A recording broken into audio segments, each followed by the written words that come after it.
ప్రధాని నరేంద్ర మోదీకి మరో అంతర్జాతీయ గౌరవం దక్కింది. ఇండోనేషియాలో పర్యటిస్తున్న ఆయన ఆ దేశ అత్యున్నత పౌర పురస్కారాన్ని స్వీకరించారు. Bintang Adipurna of the republic of Indonesia అవార్డును అందుకున్నారు. ఆ దేశ అధ్యక్షుడు ప్రభోవో ఈ పురస్కారాన్ని ప్రధాని మోదీకి ప్రదానం చేశారు. ప్రధాని మోదీకి ఇది 34వ అంతర్జాతీయ పురస్కారం. ఇప్పటికే అమెరికా సహా 33 దేశాలు తమ అత్యున్నత పౌర పురస్కారాలను మోదీకి అందజేశాయి. ఇది 140 కోట్ల మంది భారతీయులకు దక్కిన గౌరవంగా ప్రధాని అభివర్ణించారు.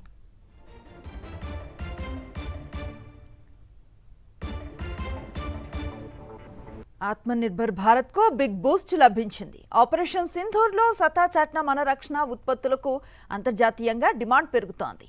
భారత్ నుంచి బ్రహ్మోస్ బ్యాటరీలు, అస్త్రా మిసైల్ సిస్టమ్స్ ను కొనుగోలు చేయనుంది ఇండోనేషియా. ఈ మేరకు రక్షణ ఒప్పందంపై భారత్, ఇండోనేషియా సంతకాలు చేశాయి.